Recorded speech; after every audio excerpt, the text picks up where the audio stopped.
Alright, so first thing we're going to do is we're going to go to New Java Project. So now you can name your Java project whatever you want. I highly suggest that you name it something that you can keep and remember, because last thing you want is over the next 3 years you're coding Java and you've just got a whole bunch of projects going on. You don't know where to pick what, or you just don't know what you made in the past. So for the first project name, I'm going to call it JAVATHAN 1 as a... Alright, let's finish that. So now we have our project built. We're going to open up our project and we're going to go to the source code right here. Then right click, and then you're going to go to new and class. So this is when things get a little bit more interesting. We're going to open up our class. So what is a class? Now a Java program or your Java project is made up of one or more classes, which is their actions which are going to run your codes, and the class contains one or more methods, which is the actual specific action of what's going on. So you have your classes, which is a collection of actions, and your method, which is the actual action that is running the code. And the method contains all your statements and instructions for what you want the code to do. So it's going to run from your statements and instructions to your methods, to your method, which is your action, to your class, which is the collection of actions, and then onwards towards your Java project. So in terms of the name of your class, there are some things that Java will not take as a name of your class. For example, I can't start it with a digit. If I want to call it one JAVATHAN, it will not work. Another one is it can't be a reserved word. So if is a reserved word, cannot be if.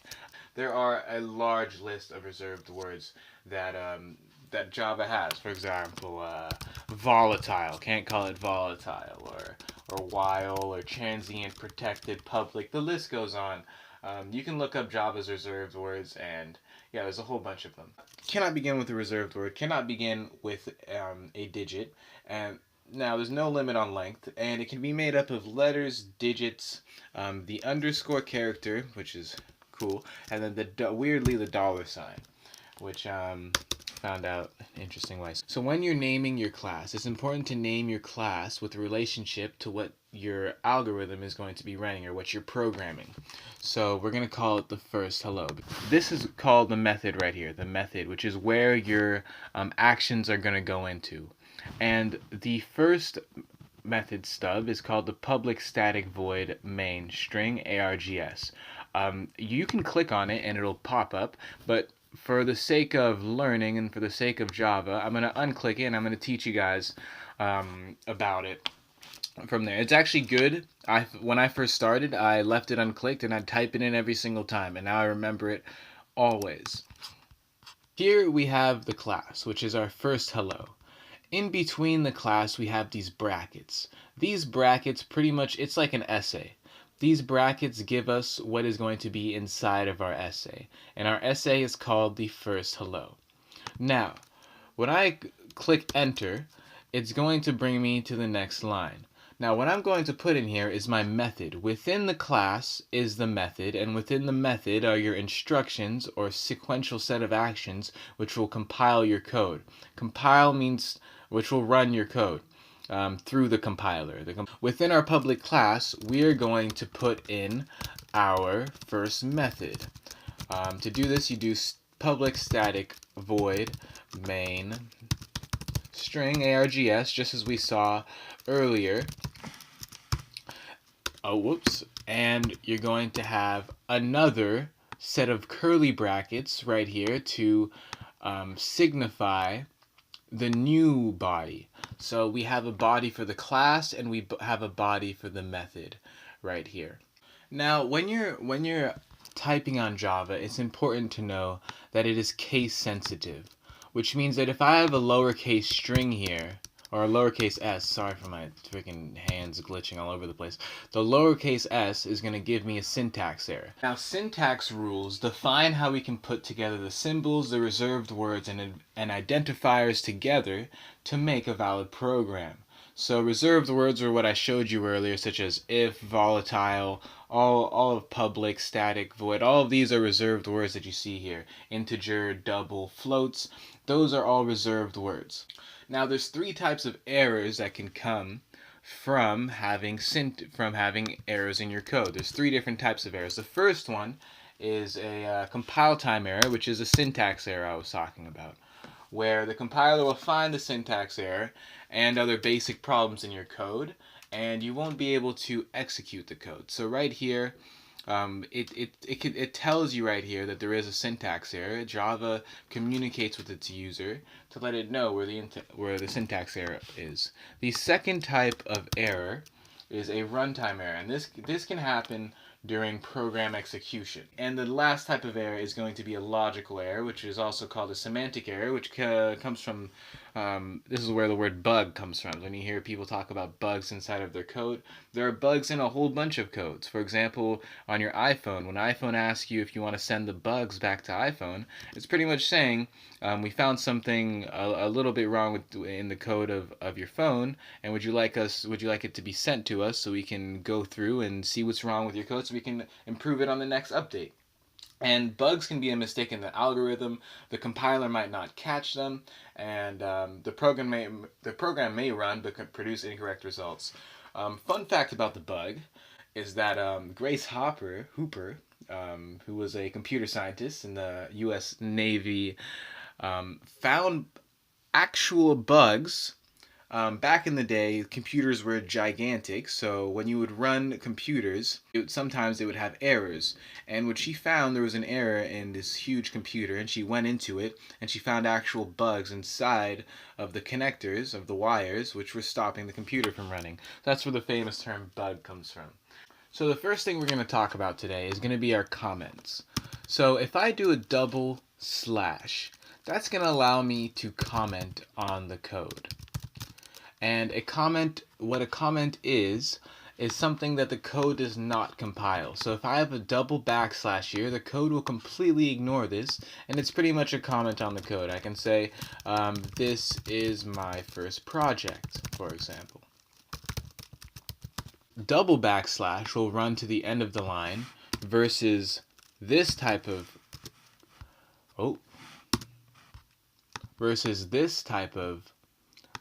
slash, which will run for as many lines as you want. So I can start it here, and I can keep going on forever. And this allows me to type as much as I want, whenever I want, when it comes to my comments. Spaces, blank lines, and tabs are all called white spaces within the code. These are ignored by the code. A main thing about coding is that we want the computer to communicate with us, to let us know to tell us what we have told it to say. So the first thing that I'm going to show you today, which is also going to be the end of the video, is going to be running our first system out print line. What a system out print line does, it is you type in your quote, and the compiler will read that quote and type it out for you. So to be able to do this, we're going to do system.out.println. Now, I'm going to stop here so I can show you guys a little something. So there's a difference between println and just simply print. What println does, the ln stands for a line. So if I print something, let's just say, let's do an example down here, Jonathan. If I do println, when I'm done when the compiler finishes typing out Jonathan, it will have an extra return bar underneath it. If I take out the ln, it will end right here. So let's do it with the ln. So we're gonna use parentheses, and we're gonna start by putting in quotes.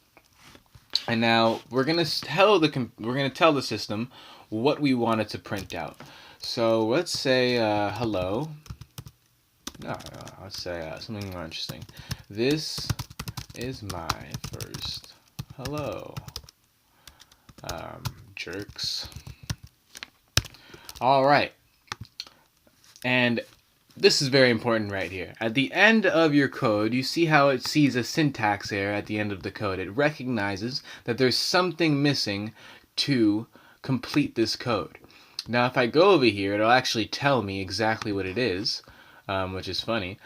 And what it is a semicolon. So at the end of every statement that you put on Java, on Eclipse, you have to have a semicolon. This pretty much is a period to the end of your sentence. To run your code, to compile it, we're going to go up here to the play button, and we're going to run our first code. And it always asks you if you want to save. I just let it go. Click OK, and there we go. This is my first hello, jerks. Now, let's do what I was saying earlier, where if we had a print. What I've done here is I have put the first statement, and this is going to be the second statement. Now, how do you guys think the statement is going to be read, the second one? I'll tell you. So because of this print line right here, when I compile the code, the second line is going to be, the second statement that I've put out right here is going to be underneath the first one.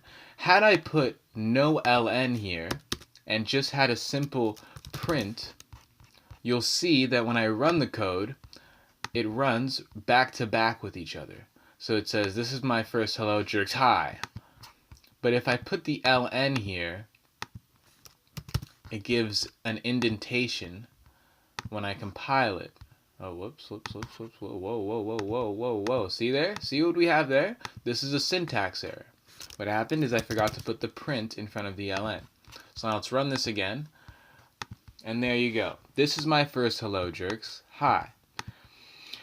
Okay. And I think that's it for today. I don't see much more I could explain to you guys for your first video of coding. This is pretty well done.